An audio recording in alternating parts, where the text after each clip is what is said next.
Okay, glottal stops. Now there's a very popular training method out there that advocates using consonants to create this distorted effect, okay? For me, in my world, that could not be further from the truth, because remember, contiguous phrase singing, we want the throat to stay open at all times, and we don't want to close off the back of the throat to create spasms and have to reset up the ah vowel, right? We want to keep that ah vowel nice and fluid. The everywhere we go, we want it nice and fluid. So we have total command and total control. We don't want to, every time we have the back of the throat regurgitate or close down or spasm, we have to open up the ah vowel, find our pitch, find our tone, find placement, vowel placement itself.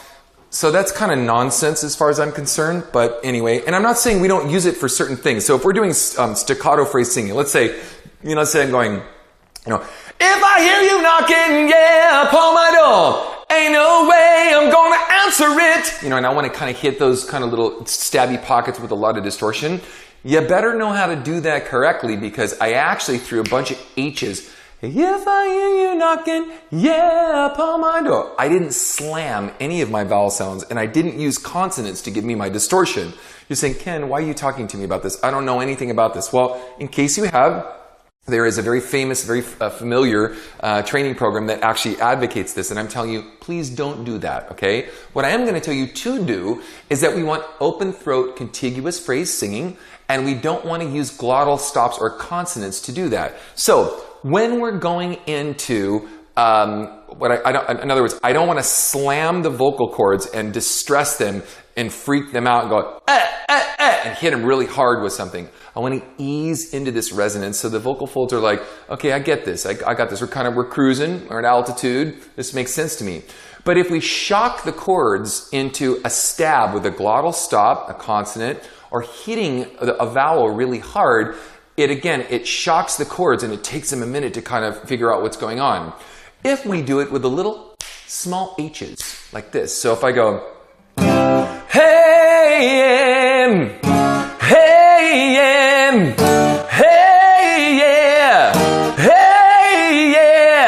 hey, yeah, I can instead, instead of closing down and starting clamped or clamping down on the sound, I can throw a quick H in there to keep the throat open so I can use my contiguous phrase singing for when I want to sing something heavy. Now, guys, try not to sing everything heavy. It's just as ugly. Like, we don't have to do everything heavy. Use your toolbox to go in and out of different timbres and different shades of this stuff, because it's way cooler, way sexier, and girls too, you too, I mean, guys.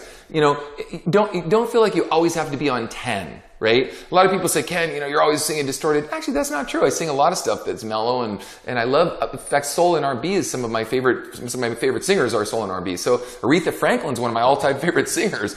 But anyway, so understand how this works. In fact, she's a great example of that. If you listen to Aretha, her voice has maturated phenomenally over time. No, she doesn't sing really distorted, but she has that whisk kind of sound. You listen to her really early stuff and her later stuff, you go, man, the harmonic resonance is awesome. Well, imagine if you wanted to lean into that sound.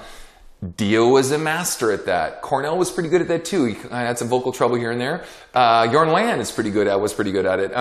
There's a lot of people that have come and gone. Coverdale, until he's lost some range of stuff. And again, no deference, not dissing anybody. I'm just saying, if you understand how to do it, my own cousin, Sammy Hagar, crazy great, distorted tone. But if you don't understand how to do it over time, you're always going to forever sentence yourself to a distorted tone. And we want to be able to come back and clean up the sound so that we can sing in different timbres. Okay? Let's continue.